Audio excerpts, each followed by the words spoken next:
Welcome to the Frenzy, everybody. It's the Iceman, Matt Freights, coming off of a cold. We had a full weekend of football this weekend with both college and the NFL. Right now, the Packers and Commanders are going at it up in Lambeau Field. And with me, as always, the coach, Brad Powell. What's up, buddy? Iceman, nothing much, buddy. The executives at whoever is airing the Thursday night football game are watching the needle drop on viewership right now as everyone tunes in to Football Frenzy on this fine That's Thursday the new night. shtick, though. It is, but rating killer Football Frenzy. Rating killer football. We'll be bought out by the NFL in no time, just to make us go away so more people watch the Thursday night game. No, man, happy to spend some time talking about football, man. And there's plenty to be excited about. We had kind of an exciting weekend. You know, I don't know if I ever realized that week 2 in the college football season, at least, is kind of dubbed like upset week, because it's when a lot of teams play, you know, these group of 5 teams, or in some cases even Division 2 or Division 3 teams, or whatever. FCS, you name it. So a lot of interesting matchups. We had some upsets, and then we have some big matchups on tap this weekend. NFL kicked off. There's a lot to talk about there on the heels of week 1, and kind of who's looking like contenders and pretenders, as we like to say. So plenty going on in the world of football. Pumped to talk about it, and always a pleasure to sit here and chat with you, my friend. Thank you. Especially when the world is burning, it is always nice to come here into this little studio here with our 2 people who are going to get us bought by whatever sports entity wants to buy us. And look, we're for sale. We're whores. We're for sale. I think we'd have to go probably to the DAs. We got to get even further than that, because they got to, find us. But when you talked about week 2, I was having this thought on Saturday as we were getting back from a kid birthday party, which is how I got here. And I was watching the games and looking at some of the results and thinking, every year when it comes to week 2, I always say that it stinks, right? That the slate of games looks bad on paper. And then what ends up happening, I feel like, is we get these very important data points for where teams kind of are. And even if they win, we get valuable information. Case in point, you and I both were watching the Troy-Clemson game, or at least flipping back to it and thinking, what is happening here? Because this is a team that looked okay against LSU, probably underwhelming compared to the hype that they were getting coming in. And then they come back at home and they look terrible for, 3/4 of that game. They won, which is all that matters in the end. But I saw this a lot. Texas didn't really look that great. They didn't look that fluid. Arch Manning kind of look like, is he hurt, right? And so you kind of get these valuable data points. And for some teams like Oregon, who wins by 66 over another Power 4 school, you're like, okay, I think they're good. And that's what I learned, is that I need to accept that week 1 is always going to have the flash, because it's week 1. They want to get the ratings. And then week 2, I think we're really going to find out about a lot of these programs that we're not sure about after week 1. No, that's a good point, because it's some of the matchups we saw, like Texas in week 1, Ohio State. So it's like you were hoping to see, or maybe expected, a strong rebound, right? And strong performance. And I mean, and sure, I got they 38-7 over San Jose State, but not great, right? And like you said, Arch didn't look great. He does look like he might be injured, possibly. I don't know if that's been addressed this week. Frankly, I haven't had time to keep an eye on the Texas beat, but actually, fascinating thing happened, because a reporter did ask Sark about whether Arch was hurt, and Sark said, "Where did you hear that from? Did you hear that from Arch?" And I guess the reporter was like, "No."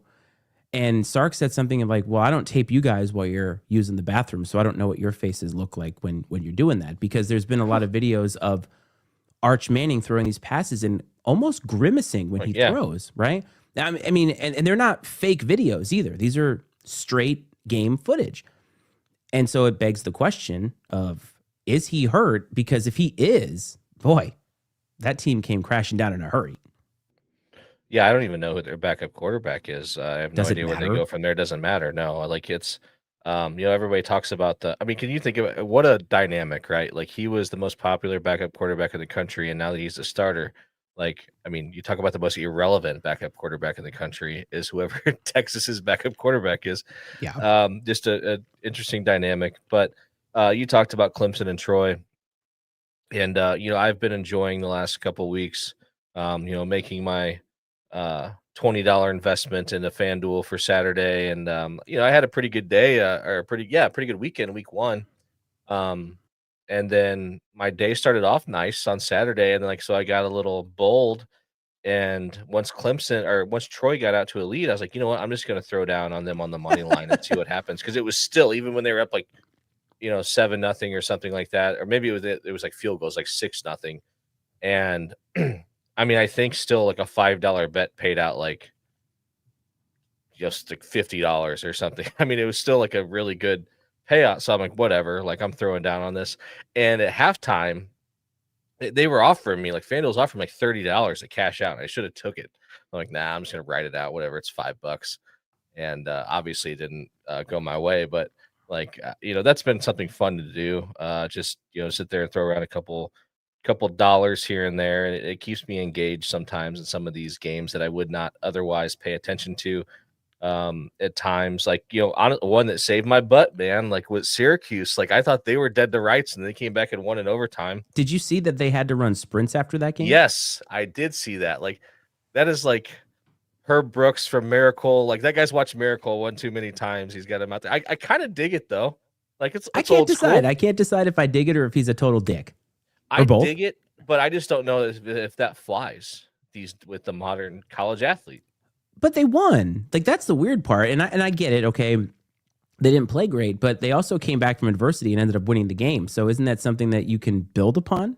Is running sprints after the game in front of these poor fans who are left there building upon that success? Oh, maybe his logic was that you guys only played one half of football because you didn't show up in the first half. So we're going to make up for the lack of work in the first half by running sprints after the second half is over. Something along those lines. But you know what? At a school like Syracuse, a guy like Fran Brown, is that his name? Sure. Right. I don't know. We're just making shit up here as we go. Head coach at Syracuse, hard ass. Right. He's trying to build a culture. In a school like that, that's what you have to do, right? They're not going to be able to buy the best players in the country and so on and so forth.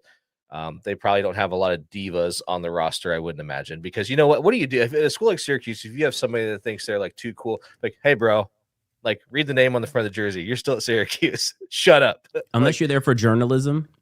Right. And if you are, you're probably not on the football team. I mean, you might be, but doubtful. It's right. I mean, hey, Syracuse has turned out some great, with Donovan McNabb, Syracuse, I think Marvin Harrison, I think Jerry McNamara is still on the team. So yeah, the basketball team, right? Mm-hmm. Carmelo Anthony. Yeah. So I mean, they've had some great athletes they've turned out even on the football field, but I don't blame the guy for doing what he's got to do to try to build a culture. I don't fault him for that. Can we talk about this for a minute? Because I wasn't going to bring this up, but I feel like I have to now. I feel like bring it up. Let's talk Virginia Tech for a minute. It hits home. I wasn't going to bring it up because I feel, and correct me if I'm wrong, Brad, but I feel like maybe I've been a broken record on this program for 2 years now on this show, talking about the same thing. And when you talked about culture, it really triggered in me that is their problem. They don't have a culture anymore. I saw a stat this week that it enraged me, that Virginia Tech as a program has not defeated a Power 4 out-of-conference opponent since 2017. 2017. That's 8 years. If that stat is correct. Oh, yes. Very alarming. And maybe my perspective is different because I was there during a very high period in the program's success, coming right off of Michael Vick and then seeing them be perennially ranked in not only the top 25, but a lot of times the top 10 every single year. And then somewhere along the line, Frank Beamer got old, which is going to happen, and they handed it over to new age coaches like Justin Fuente and now Brent Pry, and both of them have failed to capture what magic was there with that program. On game day this week, I think they said, we talk about Enter Sandman, and then that's it. That hurts for me. And when I watched that team play this weekend, they're up 20-10 at halftime, and I'm thinking, okay, right, this is how you want to look. How do you get outscored 34-0 at home and just that's where we are now? It's embarrassing. And I feel like I don't want to condemn people. I never want to say they should get fired, although I fired Ryan Day plenty of times. But Brent Pry has had an ample time now to build a culture there. And to me, it's very, very clear that he is not capable of building one and has not built one. And I know you're probably going to be like, well, the success is not there because the record flat out sucks. Do you so first of all, I'll say this about Saturday. This ain't your daddy's Vanderbilt team. That right? doesn't matter. I told you it has nothing to do with whether they lose. It's how they lose. Brad, 34-0 in the second half. That is unacceptable from any program anywhere in the country. Okay, fair. I think that, gosh. What? Okay. How? At what All right. point? Brad, what is Virginia Tech football to you right now? Oh, okay. Hold on. Before you answer that, what did it used to be, right? When you thought of Virginia Tech in football, what did you used to think? No, it was they were a perennial, like you said, top 15 program. But they had an identity, right? Yes. You knew they were going to play blue collar defense. They were going to be special teams. The players were disciplined. They didn't get penalized a lot. That's what you expected for this program. Their identity now is nothing. They have no identity anymore, and that's not where we should be.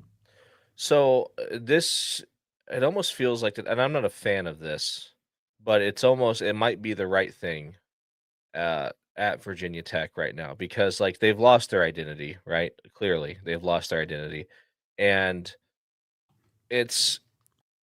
there comes a point where I think a place like Virginia Tech, that without, because it's similar. I think about let's draw a comparison to, like Bradley basketball, for example. Like Bradley, in the 80s was, they were a top 25 program and all this stuff. And they were, for a long time, they were really good. And then the 90s, they were still good. But then there was a good 10-year period from 2008 to 2018 that was absolutely putrid. Somewhere in there. And it's like, I thought it's too far gone to ever come back, because there's nothing else. Once the basketball program seemingly died, there's nothing else that's going to bring top athletes to Peoria, Illinois. And I imagine that Blacksburg, Virginia is not all that different, in the sense that if you're not going there to play for an elite football program, what other draw is there to go spend 4 years, in Blacksburg, Virginia? And I've never been there, but I know it's a fairly small town, right? It's not. I can't imagine that. There's a whole hell of a lot going on when you compare some of the other options that would be in the region. And so you wonder, what is there a point where it becomes too far gone to ever recapture that magic? But I think a way that you could is, now, I should say this, but I have no idea. Brent Pry, he's not a Virginia Tech alum, is he? No, but he's from Southwest Virginia, so he's okay. So maybe they almost need to get a player that, I don't even know if there is one currently, other than Shane Beamer, and he's not leaving South Carolina. You Nope. need a player who played for Frank Beamer, that's coaching, to come and take that program over, and that and try to return them to the old ways. I think I don't know how you recapture it. So when I've been there before, I've had or heard a lot of people talk about the two coaches, Justin Fuente and Brent Pry, and how they couldn't be more different than one another in their approach. And Blacksburg is a small town, but one thing I've noticed, and this is no shade on the people of Blacksburg who've been there for a long time, but the residents of Blacksburg generally tend to think that Blacksburg is on a higher pedestal in this country than it actually is, if that makes a lot of sense. They are very self-absorbed in how they think about the Blacksburg area. Same with Peoria. Right. But they built out Blacksburg so much to their thinking of, we want to keep young people here. There's no jobs there. How are you going to keep young people there without actual gainful employment? And when it comes to the football coach, Justin Fuente, I think if this had been in reverse, if Brent Pry had taken the job right after Frank Beamer and then Justin Fuente took the job in today's NIL world, Justin Fuente was a more business approach guy. He was a harder coach. And Brent Pry is a more players coach. And what I've heard is that, well, Fuente never went out into the community. I can understand that to an extent, but also at the same time, who gives a shit? You know what I mean? Like that he's there to coach football. And yes, there is a connection you ought to have to the university and so forth. But everybody talked about how great Brent Pry is. He's always out in the community, always out in the community. And I'm like, that's terrific, but it's not getting done on the football field. And it kind of makes me feel like the town of Blacksburg and the people of Blacksburg are more concerned about their image with this football coach because Frank Beamer did both. He won and he was a part of the community. Those days are kind of long gone now. Those kinds of coaches are so hard to find that I think if you're striving for that, that kind of coach is not going to stay. He's not going to stay because he's going to get that program to where it needs to be and take the next job like we've talked about and it'd be done. Sorry, I'm really fired up about this because this is, not wrong. I was so angry at that second half and thought, I don't know who this program is anymore. What I do know is that I get tired of people telling me, well, what record would keep him here? Man, how many years do we have to wait?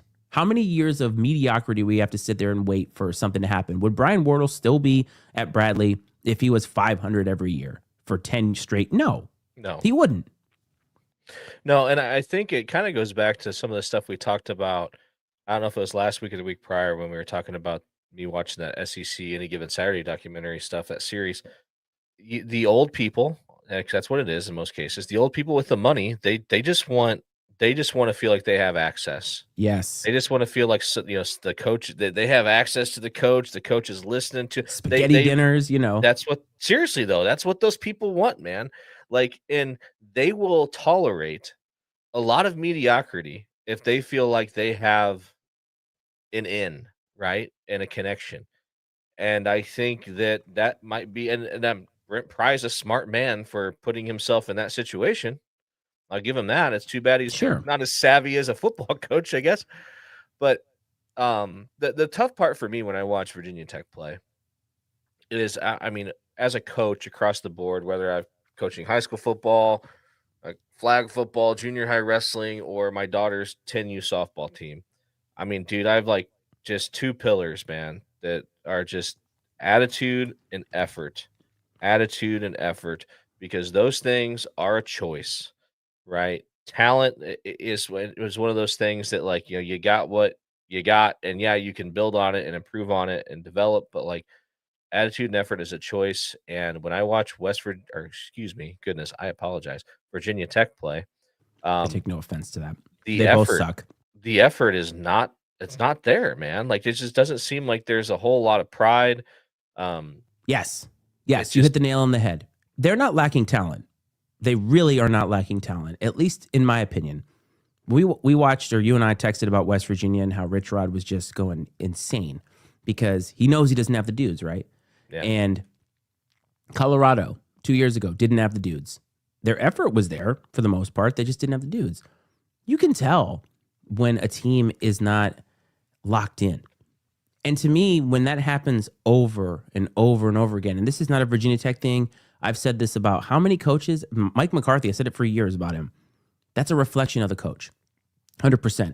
We said it about Kalen DeBoer, right? How the players look on the field and how they act is a reflection of him. Not everybody's Nick Saban. Not everybody's Frank Beamer. But there has to be some kind of accountability. You have to, these kids have to be motivated to want to get better. Not just because you're getting paid, but because there is something else. And I think that is a fundamental issue with collegiate sports right now, or at least revenue generating collegiate sports, is what's the motivation outside of dollars? What is it? To get to the NFL, I guess. I mean, but they all have to know they're not going to get there. Right. I mean, but they're still sold that though in the recruiting process, for sure. Sure. But no, I mean, I think that I think Jimmy Johnson said it in the U documentary, and you hear it, said about coaching a lot, that what you see on the field is what they are coached to do or allowed to do. You know what I mean? One of those two things. And that's what's so frustrating when you see teams that are undisciplined and seem to give poor effort or not give a shit is because it like you said, it starts at the top with the head coach. It's allowed. There's no culture. Like the culture is a culture of laziness and undiscipline, and and that's it's so that stuff. I mean, and I guess that's I'm getting old, man, because that's the stuff that really grinds my gears is the lack of effort, the lack of pride, and especially in a game like football that's so physical. Where you Like have, how can you just be okay with just being physically dominated by another person for 60 minutes? like I Like I said, don't get it. but look, these schools come in and they get manhandled sometimes. It happens, right? They have a talent disparity that's too high to overcome, especially when you're talking about non-power four schools playing other FBS schools that are well below their level, right?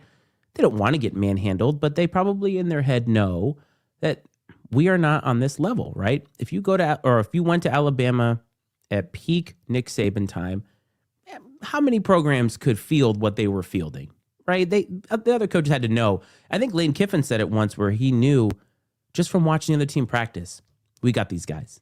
We're better than these guys. Just watching them practice, right? Because they just have the dudes.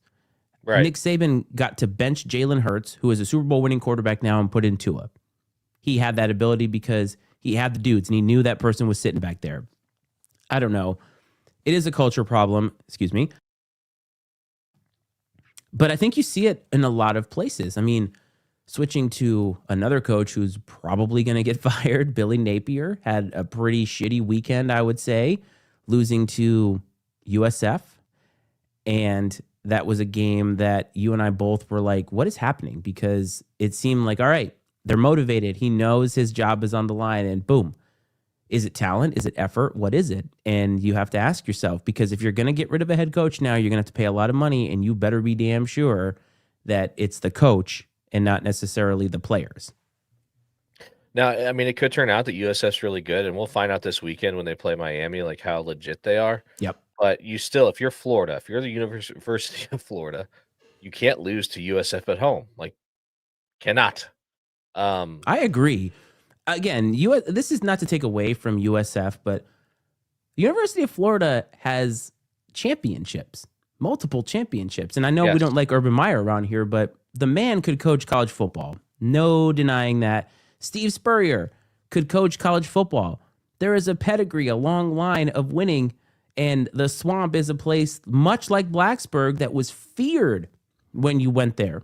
And now it's just another program in the SEC on the verge of becoming irrelevant.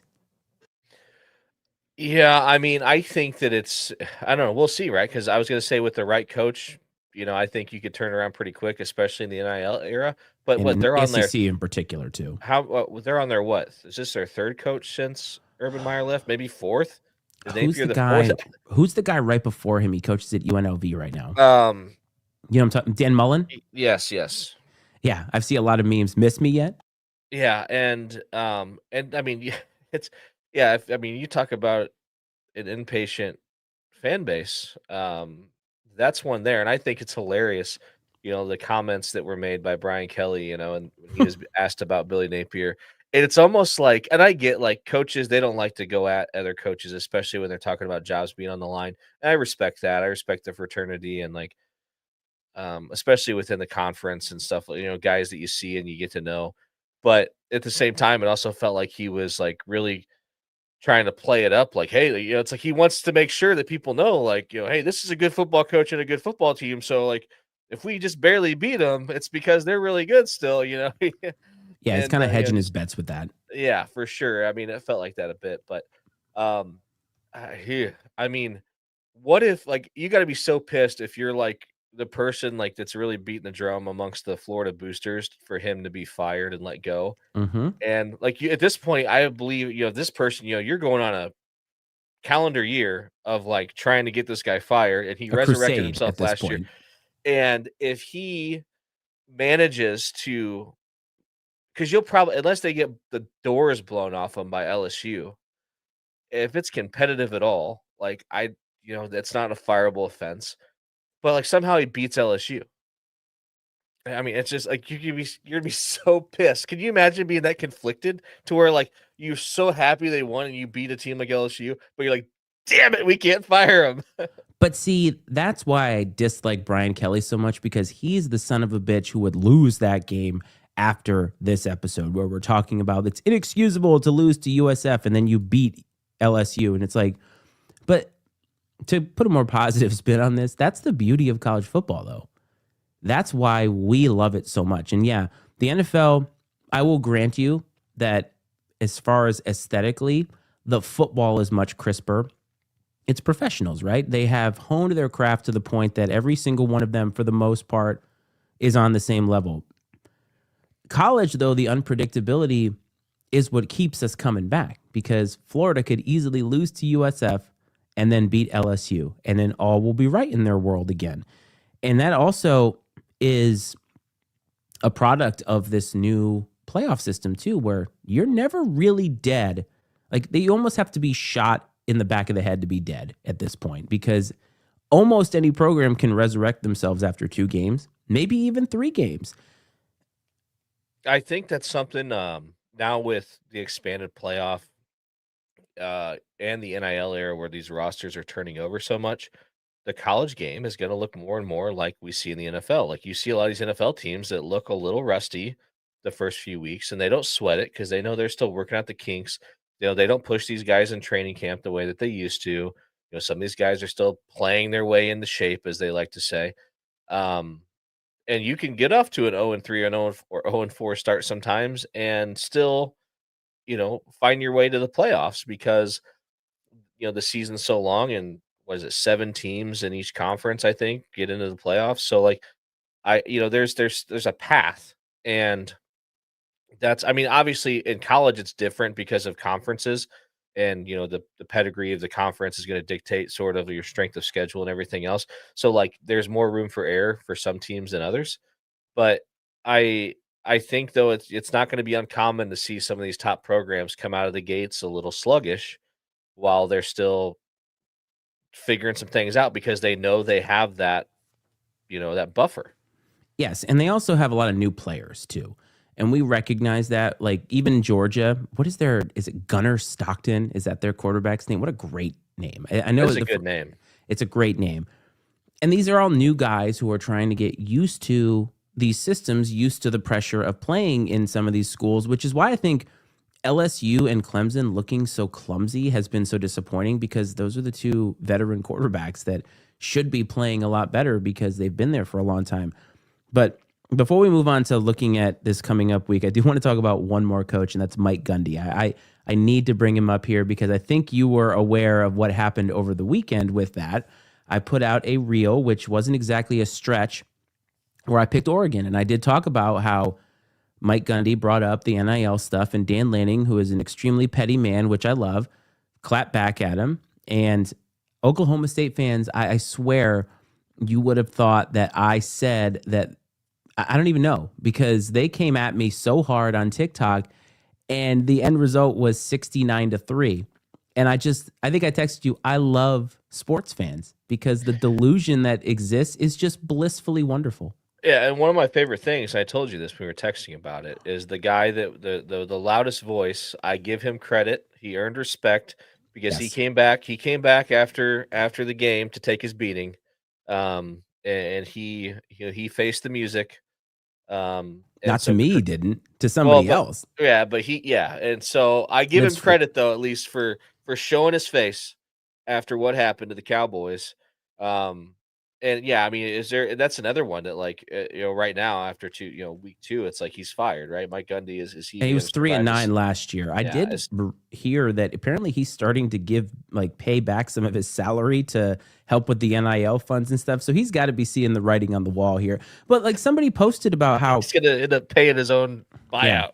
Yeah. Well, I saw that somebody posted a graphic in the comments about how he has the most wins against ranked opponents or something, and somebody's like, he did that with 2- and 3-star recruits. And my initial thought was 0 playoff appearances, 0 national championships, and that's what kind of matters if you're evaluating a coach at a certain level. I mean, he's been very successful, and that being said, I was mainly talking about recent. 3-9 that's the worst record he's ever had there. And now they don't look very good. I mean, if they'd lost to Oregon, fine. And the Big 12's the worst it's ever been. Yes, exactly. And I just laughed because the guy said, which by the way, I don't know respectfully, if he's listening, we still have our podcast equipment. So yes, they apparently do let anybody grab this stuff, but 69-3. And I was like, that's Dan Lanning being petty, because after Mike Gundy threw a shot at how much they spend, he's like, oh yeah, you'll see how much we spend. And this is what we're going to, and I'm like, I kind of like that, because don't let off the gas ever. Yeah, I mean, he had his heyday was back in when he was a man, and OU were still when he was a man and he was 40, and Texas and OU were still in the Big 12, and they played no defense in that conference. And every game that there was 80 points being scored a game minimum. Mm-hmm. I mean, it was just a shootout. That's how you evaluate, though, is that the Big 12 is top to bottom mediocre. Yeah, I mean, it absolutely is. Arizona State, they came on and, quietly, God, they blew that game. Found found their way onto the scene, right, late in the year, and everyone kind of like, I never saw them coming, and all of a sudden, like, Arizona State, what the hell? Cam Scatterbo. Yeah, I mean, you talk about a football player. Oh, Jesus. Did you see his blocks this weekend? I just want to like a John Gruden. I just want to I wish I had like a John Gruden voice, because I just want to be like, you talk about a football player, man. Like, Did you see his highlights? I mean, that guy's going to get CETE by week 5. Oh, 100%. Yeah, he's going to have a short career. Like he's like 20 years too late. Like, he should have been playing 20 years ago. He was putting some blocks out there, and I'm like, man, that guy loves Russell Wilson, let me tell you. Yeah, he should have played before people gave a shit about concussions and Holy shit. Yeah, throwback is like understatement. The cracks of those hits, I was like, buddy, take it easy, my man. It's only week 1. He can't last that long. There's no way he lasts that long. No, but gosh, you got to love the way the guy plays the game. I know. He plays with a lot of energy. So as we move into week 3, my man, I feel like we're going to start to kind of get away from the preseason rankings a little bit. And I feel like I'm kind of distancing myself. And I know that there's numbers in front of teams, but I think we're starting to get a little bit more. But here's some games that I wanted to focus on. And one of them is not a nationally relevant game, but Colorado, we haven't talked about them this week. The reason I wanted to bring that up is mainly to tell a great story about Coach Prime. So they are starting what was their third string quarterback, Ryan Staub, I believe is his name. And what I took away from this is this kid stayed on Colorado with Shadur Sanders and all that kind of nonsense happening, the last 2 seasons, and was loyal to this program. And we've talked in the show before about how Coach Prime has done a lot of great things for his players that have stuck around.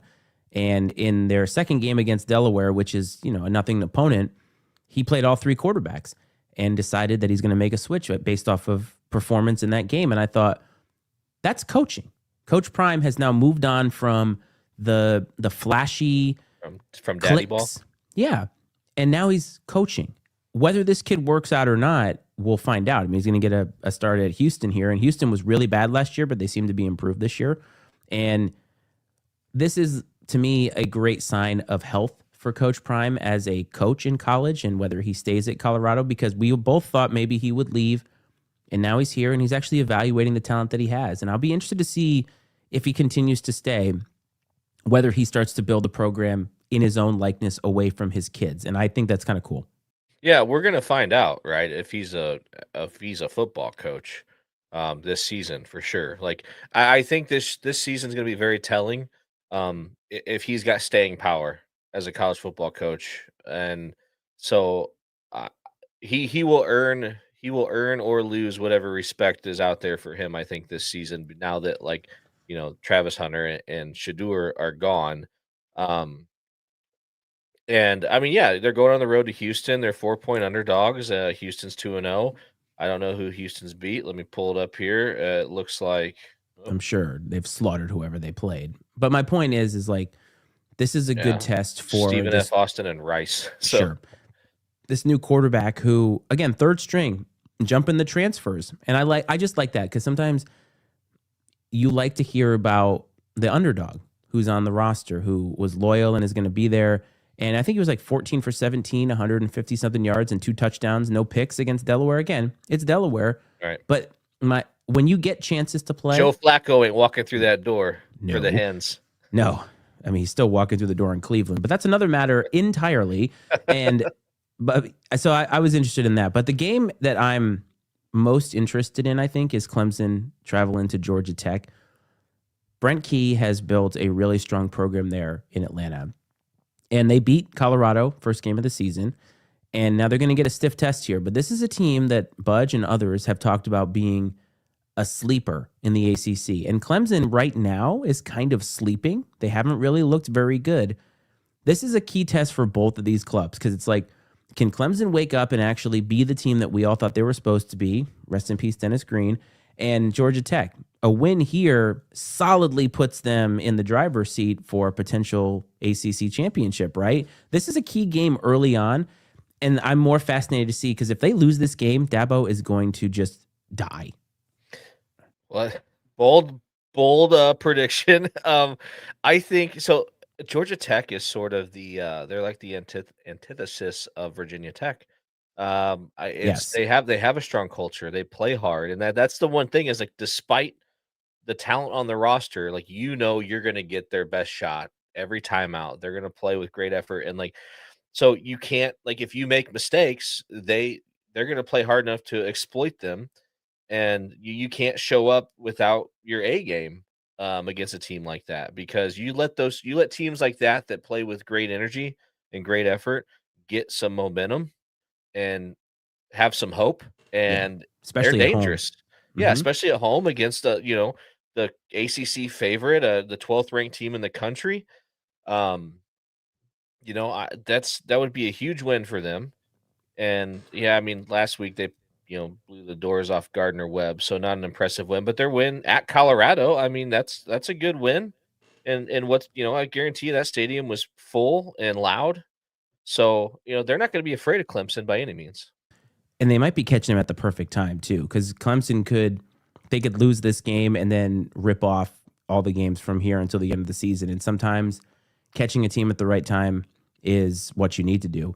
Which brings me to the next game, Georgia at Tennessee. This is like the first SEC battle of dog eat dogness because that's what we say is like the SEC is just going to beat each other up.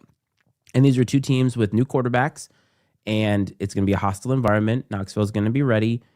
I think we're going to find out about either of these teams. Is Georgia as talented and as good as their ranking would suggest? In Tennessee, does Josh Heupel got these kids back? I mean, can you imagine if they win this game, they're 3-0, Nico looks terrible at UCLA, just absolutely terrible, and Josh Heupel gets the last laugh here? Yeah, I won't be surprised if that happens. I've been more impressed with what I've seen from Tennessee than what I've seen 100%. from Georgia. I mean, Georgia, they beat Austin P last week 28-6. And maybe it's one of those things where they were just going out there with the bare minimum game plan. They didn't want to put too much on film, so on or so. I don't know how much gamesmanship was wrapped up in the game plan there, but Kirby Smart. that's a team you should beat by more than that margin. Um, it's at Tennessee, which is going to be a big advantage for the Volunteers. So but they're also a 4-point home underdog. So there's still Yes. a lot of people like Georgia. Understandably so, but I think you're 100% right. We're going to find out a lot about both these football programs based off how the day goes on Saturday. But in today's 12-team playoff, this isn't likely a make or break for either program. It's not make or break, but it kind of, to me, sets the tone for the SEC. Like it sets the trajectory of how much are these teams going to beat up on each other. Because come December, when we're talking about these college football rankings, it will be interesting to see how these teams have jockeyed for position, especially at the top. And this could be the kind of game where, let's say if you're at Alabama and you lose one or two games early in the SEC, and it's like, wow, Tennessee has a win over Georgia. That kind of, that momentum could be interesting to watch. So this is kind of like the first domino that falls in the SEC, because basically from here on out, you're just going to get hit after hit after hit. And that's why if Texas is not without Arch Manning, good night. Yeah, and I tell you what, as I'm looking here at the, you have it on here, and actually it's the next game, so it's perfect because I saw it here listed on the scores, or excuse me, the slate coming up this weekend. 19-year-old me would pay good money that I would not have had at the time to be in Morgantown for Rich Rod's return to the backyard brawl. I put that on there just for you because the backyard brawl it means something to a certain portion of the country. Now, Pitt and West Virginia are whatever programs nationally. I mean, West Virginia hasn't been really good nationally since Rich Rod was there, which those teams were just outstanding. And this matchup always means something. Do you remember when Pitt beat West Virginia and cost them a chance at playing for the national championship? That was this game. Yeah. And this game used to be played at the end of the season. It was a rivalry game, but it's no longer that anymore. I always love when these rivalries are renewed, and especially Rich Rod going back. Neither of these teams are really talented, so this has the potential to actually be a great game. Oh yeah, and honestly, it's like this is going to be one of the. I mean, I either want to see this matchup when both teams are elite or when they're both in the state they are right now, because that like it's going to be just this knockdown drag out. Like, I mean, it's going to be an ugly game to watch, but it's going to be physical. There'll probably be a lot of penalties, I'm guessing. I just both teams are going to both choking. Teams are undisciplined, especially in this emotional environment. I shouldn't say that for sure. I don't know a ton about either team, but I really don't know much about Pitt. 2-0 with wins over Duquesne and Central Michigan, so nothing to write home about there. Nope. Obviously West Virginia dropping the game at Ohio last week was disappointing. They looked bad. They did. Yeah, we talked about that earlier. I mean, oh boy, 17-10. Like, could smell it from my house. Yeah, if you can't. Stinker. Yeah, I mean, if you can't, I mean, and that's not the Athens you're used to going to lose at, right? Athens, Ohio. I believe that's where Ohio University is in. Maybe I gotta give them credit completely wrong. Going on the road to some of these programs, that some of these games I was looking at that we didn't make it here. I think it's like Utah is playing at Wyoming this week, and I'm like, good for them. Yeah, I mean, and I respect that, but I think you're going to see more teams willing to do that now because they, like I said, we talked earlier, like there's a little bit of buffer here. You can drop a game, and it's not going to kill you. Where before it's like you lost one game, you were toast. I mean, as Utah, you lose that game, it don't mean shit. Like, you can still win the Big 12. That's very true. The Big 12 is wide. Not that they would lose that game, but like no. It's going to have no. I mean, the Big 12, and Budge said this, that Budge has already declared that the Big 12 is after Arizona State lost, that it's a one bid league to the playoff, and so 100%. like knowing that or assuming that Utah's only path is to win the conference, and a loss to Miami is absolutely, or not Miami, goodness, Wyoming is absolutely irrelevant. I don't know how I confuse those two programs. Probably because it's next on the list. Absolutely irrelevant, though, outside of like, maybe if you do make the playoff, it would potentially hurt your seeding. But yeah, I do want to congratulate Budge for making freezing cold takes, whether over his Illinois Duke take from last week. So, you've made it big when freezing cold takes you, because that was great. I was like, oh, it's Budge. That's fantastic. I'm sure he loved that too. That was. I don't blame him. It wasn't a bad pick. It wasn't a bad upset pick. I like that he's kind of doubling down on Duke lost the game more than Illinois won the game, and I'm like, I love Budge so much. I mean, Illinois has not given us. I mean, yeah, they are moving in the right direction. They're better than they've been in a long time, but they have not given us a lot of reason to believe they're not a team that's capable of losing a game like that. Mm-hmm. Yeah, we're probably going to see a couple of games where they're going to really sweat it out. This is the game that a lot of people are talking about. We've already talked about this team, but USF traveling to Coral Gables. They're going to face the Hurricanes. And look, I said this to my neighbor who's a Miami grad.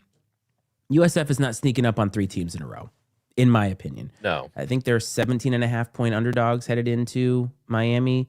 And look, Boise State, fine. Florida, okay. You surprised 2 teams. You are not surprising this team. And I feel like with the way Miami has looked in both games, they've looked pretty impressive. I mean, they're winning against Notre Dame, obviously, and then they took care of business against Bethune-Cookman, which you expect them to do. I feel like they are going to play with a chip on their shoulder in this game because everybody's talking about USF, and Miami is right now ranked, 5th? So I see Miami handling business and standing on business in this game, personally. Yeah, probably so. I mean, I don't have a lot to say about the game other than, we're going to find out if USF's for real. As a Notre Dame fan, I hope that Miami blows the doors off everybody they play because it makes that loss more impressive. Fun fact about the Miami game last week, and I told you about this a couple weeks ago, but kid I coached in wrestling, state qualifier kid, he is an offensive lineman for Bethune-Cookman, a freshman. He's on the roster, so he was suited up at Hard Rock Love it. this last weekend to play Happy to against the get Hurricanes. manhandled, I'm sure. Yeah. Hey, that's a cool little stat, though, right? We're famous at this point. All right. 2 SEC games. The reason I put Arkansas at Ole Miss is because these are 2 programs that I feel like perennially lose games they have no business losing. And so they have to play each other. And Arkansas is one of those teams where it's like, are they actually good? And then they play an SEC team like Ole Miss and they end up losing. So I think that'll be fascinating to see because Ole Miss and Lane Kiffin are kind of sitting under the radar. Yeah, but they're kind of sitting under the radar because we're all talking about the top LSU. heaviness of How bad Alabama might be. So Ole Miss could start ripping off some wins until they have to play the cream of the crop, and this is kind of one of those games. The aforementioned Florida traveling to Death Valley. Brian Kelly, if you lose this game, I'm going to be so fucking mad at you. It's not unprecedented. Nope. I'll say that much. It's not at all. LSU did not look good last week. I think they won 23-7 at home against like a really bad team or a low. Yeah. So I would not be surprised. I mean, Florida coming off that loss, Billy Napier, his seat is very hot right now. They're going to be motivated. And Brian Kelly may actually be doing them a favor by saying, hey guys, look, this is a tough team. That actually could be a fun game to watch. One more SEC game before we get to the actual game that we were here to talk about. Vanderbilt and South Carolina. The spread is like 4.5 in this game. South Carolina has not looked that impressive. And they're a team that has high expectations. I think they're ranked 11th now. But like I said, you want to be a big player in the SEC. Vandy is, as you said, not your daddy's Vanderbilt. I could totally see Vanderbilt coming in off a high after playing in Blacksburg and stealing this game from the Gamecocks. Well, this would be a program-defining win for Clark Lee and Vanderbilt. Like, yes. No about that. Like, this would be one. This is the I arrived game. If you could win this game, and I mean, this is the type of game that has kind of sniped Shane Beamer the last few years. That's like, this is the game you shouldn't lose, that you really can't afford to lose against, but they're still a good program. But it's like, if you want to be considered amongst the elite in the SEC, this is a game you got to win. Yes. And he's had a hard time getting over that hump. Because it doesn't, I mean, shouldn't say it doesn't mean, but it don't mean crap if, I don't know if they play LSU this year. If 4 weeks on the road you beat LSU, if you lose this game, it's just still, it's like, oh, it's the same old South Carolina. And so I think this game it's really important to both programs. I mean, South Carolina has more to lose by losing the game. Yes. But this, like I said, it's a program defining win for Vanderbilt if they can get it. All right, so South Carolina's schedule from here on out, they play Missouri after this, Kentucky at home. Then they play LSU, Oklahoma, Alabama, and Ole Miss in a row. Oh, and Texas A&M. And then they end their season with Clemson. So, yeah, this is a game that you have guessed. I know. They get to play Coastal in between there, whoever that is, some like Coastal Community College or something like Coastal that. Carolina? No, I don't think that it is. It could be. I mean, I'll take a look again. I don't think so. It could be the Chanticleers. Yeah, it is. The Chants. Yeah. So they have a really, really tough schedule. And like you said, sometimes playing with house money is an advantage. And South Carolina is playing with expectations. There are no expectations of Clark Lee and the Commodores. And so, you know what I say? Anchors down, boys. I love it. I mean, and really, this is a game where, like, as a football fan, and like I said, I watched the Any Given Saturday series, and both of these programs and coaches were featured on it a lot. There's a lot to like about both. I mean, Clark Lee got the Vanderbilt job from being a D coordinator at Notre Dame, so like there's that connection, obviously, for me and my fandom. But I don't. I mean, and obviously, I really liked Shane Beamer and what I saw from him. He just seems like a really likable guy, and so there's just so much. I hate that someone's going to have to lose this game. As a football fan, I hate that one of these teams is going to have to lose. I hope that it's a total barn burner, like an overtime, like both teams play great type of scenario, but that likely won't happen. Well, they both have mobile quarterbacks who are able to move the pocket and really really make things happen. Lenora Sellers has a chance to be really, really good. Yeah, he's a stud. Yeah. And so this could be a very, very fun game, but that's not why we're here, my man. All right, Texas A&M at Notre Dame. So Texas A&M obviously comes in undefeated, and they've played who they've played. Notre Dame is coming off of a bye week after that really tough loss to Miami. This is one of those games where obviously it matters for Texas A&M, but it matters greatly, I think, for Notre Dame's season, because obviously starting 0-2, losing to two ranked opponents, they'll be the two best losses in the country for sure. But you don't want to see that. And they scheduled it this way so that there was no trap game in the middle. They could emotionally get over the big game at the beginning of the season. I do think that Notre Dame is the better football team, and I think that if you played that Miami game over again, they probably would have won more times than they lost, because I do think that they are better than Miami. And I think they're going to show it this weekend. They're at home. They've had some time off. And I'd like to think that Marcus Freeman really figured some things out from last year, going to the national championship game. I'm feeling very good about Notre Dame, but I want to hear your thoughts. I have a vendor I work pretty closely with at work who's a A&M grad, and his kids go there now and stuff and everything else. And like, so him and I, like, we talked last year and then kind of throughout the season, when we would have to interact about work stuff, we'd banter back and forth a little bit. And we've talked here, and he's like, he's told me, he's like, still don't know. I don't know how good A&M is because we haven't played anybody. He's like, and we won't know until we play Notre Dame. And, and I said, I kind of feel bad. I feel bad for A&M that they have to play Notre Dame after coming off of a loss and after a bye week in that sense. But there's something to be said for, playing 2 consecutive weeks and having a chance to work out some of the kinks and so on and so forth too. So which one of those is worth more? I don't know. But I can tell you this, the quarterback at A&M, Marcel Reed, is going to be a problem. Notre Dame's going to have to be able to contain him. They're not going to.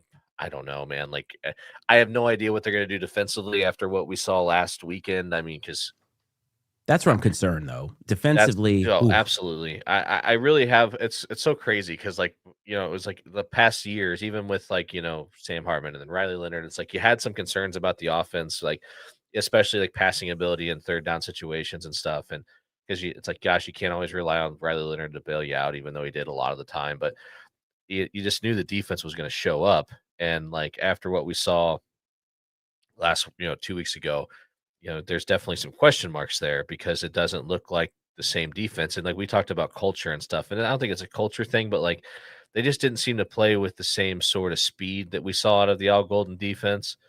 And so that's kind of, I think, what stood out the most to me. And so they're going to have to show up and be ready to play. And then Mike Elko, another former Notre Dame defensive coordinator, a guy that's working on building the culture. He's taken over the defensive play calling, I'm pretty sure, this year for Texas A&M. So like that's going to be a factor. Um, he's probably one of the better defensive minds in the country, and you have a freshman quarterback. So again, prime time freshman quarterback, prime time start, top 25 opponent, uh, great what's likely to be a very good defense, but definitely an elite defensive play caller that's going to do a lot of things to make it hard on the young guy. And so the part you would hope that Notre Dame could count on is, they've got their work cut out for them too. So I agree with you that, Notre Dame can't really afford to start 0-2. This is, I think that on paper, I would agree with you that Notre Dame is the better football team. I'm glad this game is at home and not at Kyle Field, Oh, especially with God. the freshman quarterback. Mm-hmm. And although I would say that 2 weeks ago, the moment did not seem too big for CJ Carr, so Not at I all. mean that was great to see. But I'm honestly the part I love the fact that it's a night game because the environment's going to be great to see on TV. But I just hate the fact that I got to wait all day all day Saturday for the game to start. But no, I think we're going to see some of the things that Notre Dame fans came away from that game being like scratching their heads about, like the lack of touches from Jeremiah Love, the lack of physicality on the lines on both sides. Maybe some of the what appeared to be lack of aggressiveness from the defensive secondary and things like that. The lack of pressure, which I mean, you have to be careful about how you pressure this guy because you flush him out of the pocket, he can kill you with his legs. So definitely a different game plan. We're like Carson Beck, it's like if you gave him time to sit back there, he was going to pick you apart. Where this is a guy where if you pressure him too much and make him run, he can hurt you. So, kind of a tale of two different quarterbacks. One game to the next. But you got to feel good about the Irish. But I'm nervous. I'd be a liar if I told you I wasn't. I'm nervous. I think the offense is going to do more to help the defense. They didn't give the ball to Love nearly enough against Miami. And that's a guy. That's the best running back in the country. Yeah, like he needs touches, right? That's the only way that you're going to get that offense to where it needs to go. The more touches he gets, the more success he has, the more it opens up for CJ Carr and the offense. And if they can be more efficient on offense, the defense doesn't have to be on the field for as long. Yeah. And also, having a week to prepare, right? Defense is a lot about communication. And I think that when you bring in a new coordinator, remember, they don't have a preseason. They don't really play at game speed until week 1. Yes, they have scrimmages in the spring game and all that stuff, but we're talking about really communicating in real time while things are happening. And they didn't get a cupcake to kind of figure that communication out. So what they now get is game film to look at, okay, what are some things that we did wrong? And they had that week to really figure some things out defensively. They have tape on Texas A&M, obviously, and they know what they have to do. That's why I'm confident, because I think Marcus Freeman has figured out how to adjust game to game. And I think that's the important part. Excuse me. And like we said, we don't really know a whole lot about Texas A&M. It's at home, and I just feel like that week off was crucial, and I think they're going to figure some things out. Nervous? Sure. But I'm feeling pretty good about the Irish, only because I think Marcus Freeman, last year, we really put a lot of things together, and I'm choosing to believe in the guy. Yeah, I mean, and really, let's be honest. He's getting a lot of credit, deservedly so, for last year's success. But you can't lay an egg this year, because otherwise everyone's going to think it was a fluke. Right. And one hit wonder. Yeah, it can't be one of those things. Well, everybody's going to be like, "Oh, it's a fluke." You basically rode Riley Leonard's coattails to the national championship, type of thing. I don't think that's going to happen. I think CJ Carr is going to be an elite quarterback, and Marcus Freeman seems like a grounded enough guy, and he talks a lot about question everything and like self-evaluation and all that stuff. So I think that, like you said, they're going to make the necessary adjustments. Obviously you got to implement them. My dad made a good point there. Texas A&M is they will be larger. And that's one thing that seemed that, I think that hurt Notre Dame against Miami, is Miami had some big bodies and Notre Dame's a little leaner, especially on the defensive line. They're a little leaner, but more speed. But if you're getting pushed around, it doesn't matter. Especially when you're an SEC team, these guys, on the lines, they're not just going to be big, but they're going to be quick and athletic. So it's not like you're just going to be able to run around them. This isn't Nebraska that you're playing. So well, I think we're going to find out a lot about Notre Dame, honestly. Yeah. Like if they get pushed around in this game, that's not a good sign for the rest of the season. And no, I think disappointing. It would be, but you learn something either way. So that is the slate of games for college this week. There's a lot of data points that we're going to get from this weekend. Before we kind of get out of here, we'll talk briefly about the NFL. First things first. When we went live last week was Eagles-Cowboys, and Jalen Carter got kicked out of the game before the game for spitting on a dude. You saw that in the USF game, USF-Florida game as well. Florida guy spit on one of the USF guys. Dude, what is up with that? Like that has been universally known as that's not something that you do. And I asked the fundamental question about is that a reflection of the coach? Or is it just Jalen Carter you remember at Georgia, kind of had some problems with drunk driving and other things like that. So is it just a singular player issue? Is it a culture issue or what? Because it's like, how do you get kicked out the first game of the season before you even play a snap? Is that the most disrespectful thing that you can do to a person? Outside of just blatant racist comments, I would say, yeah. Remember Roberto Alomar spit on the umpire and got kicked out? That was like a famous thing, famous thing. I think that is just one of the biggest signs of disrespect that you could give somebody is to spit on them. And I don't, like you said, I don't get it. It's gross. It's disgusting. I don't know, man.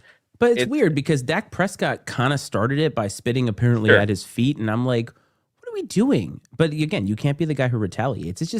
It's a stupid way to start the NFL season. And it was just like, what the hell? And that game was weird anyway with a weather delay and all that kind of stuff. So it's almost like put that game behind you because the real season starts on Sunday. And oh man, it was such a weird way. But switching gears a little bit, did you happen to watch the Sunday night game?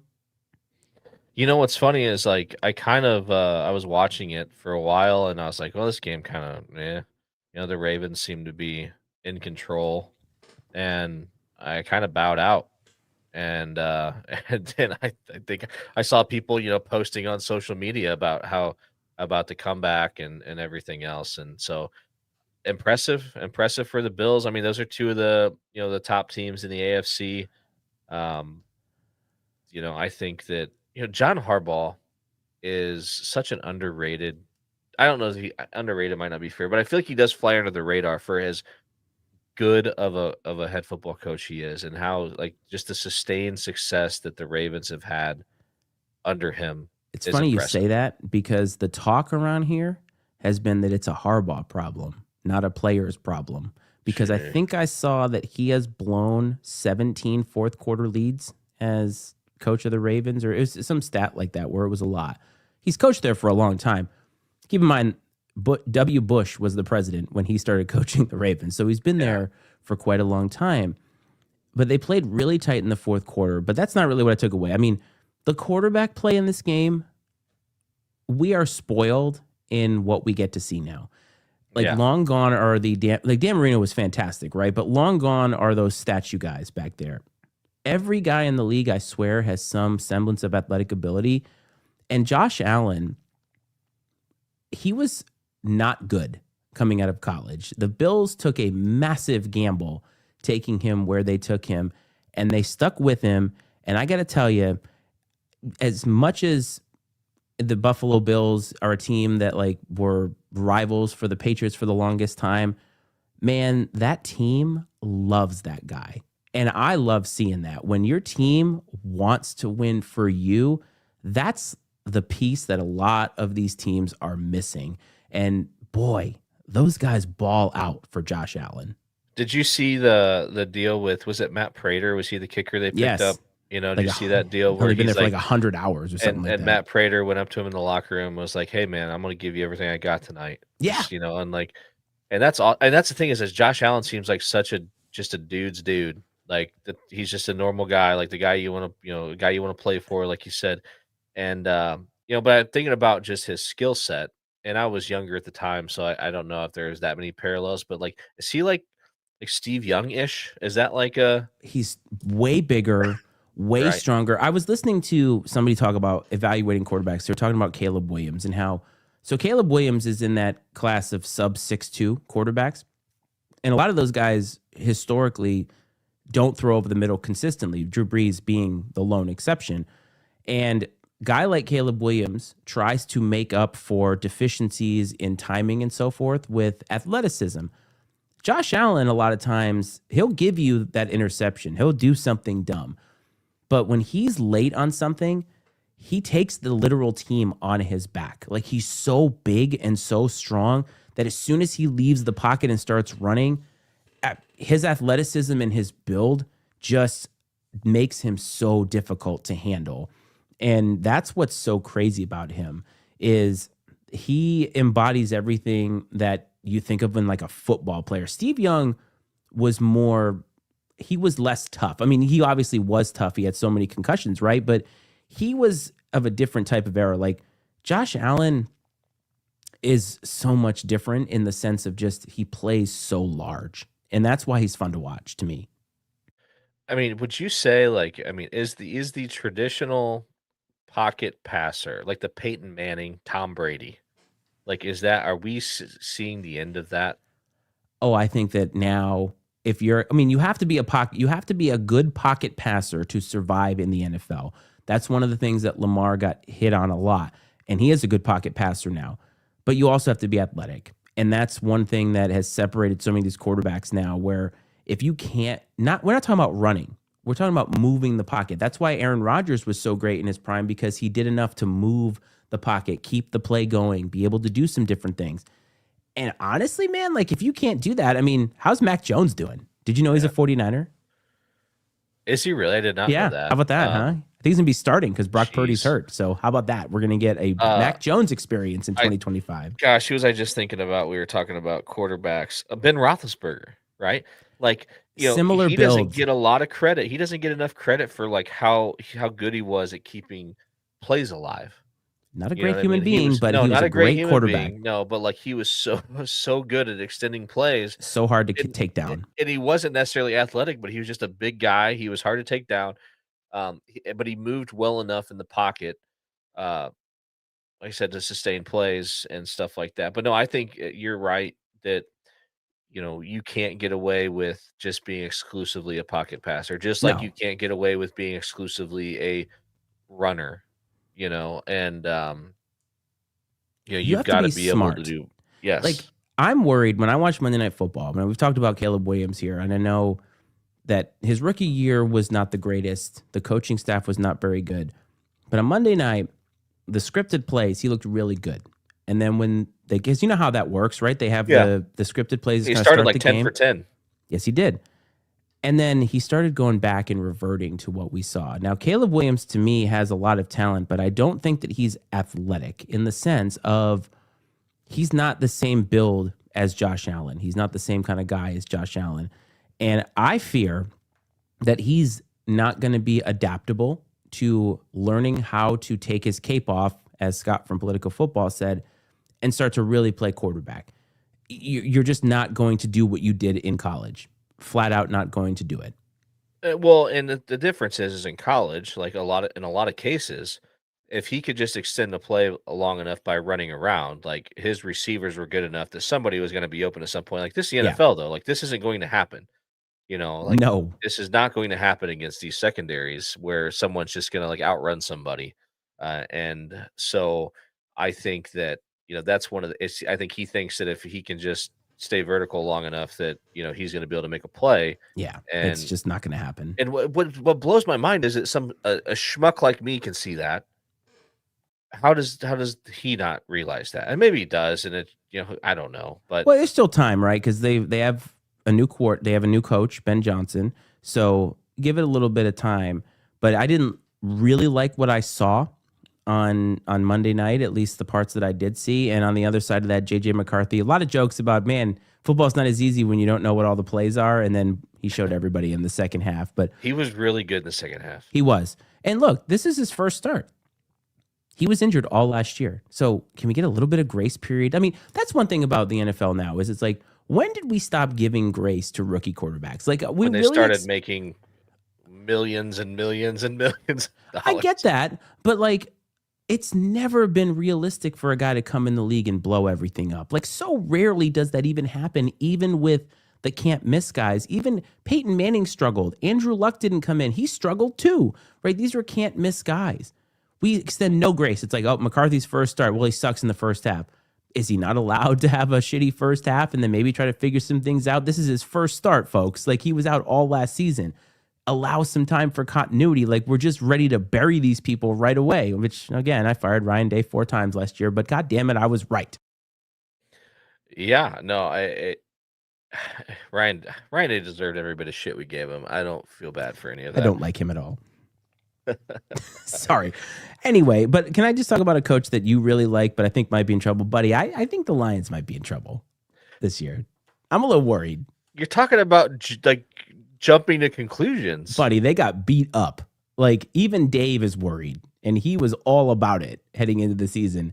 I think they may not be good. Like their offensive line looked horrific on Sunday. Well, okay, so maybe like Coach Prime, we'll find out how good of a football coach Man Campbell is this year. I think we really are.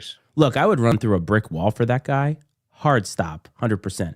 But yeah, I mean, he had 2 smart guys on both sides of the football. And now you lose those guys. It's going to take a little bit of time. I'm not jumping to conclusions. I mean, they could be in trouble. I like Dan Campbell a lot, but man, they did not look good. And they're going to get the Bears this week. So in theory, they should be able to get it back a little bit. Advantage Ben Johnson? or advantage Dan Campbell? No, I really think that, first of all, the quality of opponents was so different. I mean, the Lions played the Packers, who at last I checked were beating the Commanders on Thursday Night Football here. They're a really good team, and they're a division rival. So it is what it is. But I mean, and who has the advantage in that matchup? Is it that's why Dan I think Campbell or Ben Johnson? I really think that Ben Johnson is still trying to figure out what his team is actually capable of and learn how to be a head coach, probably. Yes. And I think there is advantage to that for Dan Campbell. First of all, they're playing at home. They're coming off a loss. They have a talented squad, right? I mean, they do. They have a talented squad. And sometimes you just don't play well in a one-game sample. So I would give advantage to Dan Campbell in that regard. But however, if the Lions come out and look terrible again, and then now I'm starting to get a little worried. I was just trying to give you a little bit of shit because I know you like MCDC. But look, man. I believe. I know. Yeah, I know you believe. The other thing I want to mention before we get out of here, Red Zone had commercials, didn't really notice. They did a really seamless job of incorporating them in to the point that I didn't feel like it was ruining the action for me. I mean, yeah, you don't want to see it because you're so used to something, but look, folks, things change. And the world we live in. It is the world we live in. We still have 7 hours of Red Zone football, which I don't know if you know this. It's a green screen. Did you know this? The studio we talked is about not real. that last week. Yeah, it's so crazy. Anyway. Disappointing. So it was a great weekend of football, man. And we're going to have another great weekend coming up here. The NFL is going to start to get in full swing. We're going to start to know who's good and who's not. Hopefully some of these coaches like Brian Callahan of the Titans will know what constitutes 2 feet in the NFL because that's pathetic. Yes, it was. If I'm a Titans fan, boy, oh boy, am I worried. And Cam Ward is probably like, can you get me the hell out of here? Because that's not good. Your head coach should not be saying shit like that. I don't care. Somebody on your staff better know that so that you can know what to do. By the way, his dad, who was a Super Bowl head coach, is on the staff. Wow. And you still didn't know what to do. Good God. Yeah, that sucks. And I mean, that stinks because it's really like, it's one little moment, week 1, that's going to stick with that guy forever. Sorry, pal. Then you look at the guy in Jacksonville. You know, they got the win, and then assuming they can, you know, string a couple together here, his whole little like Duval thing will go away. No one will care. It's so cringy, right? And people will, people forget it ever happened. So to be fair, Dan Campbell was biting kneecaps and stuff like that, and we forgot all about it. It's part of his charm.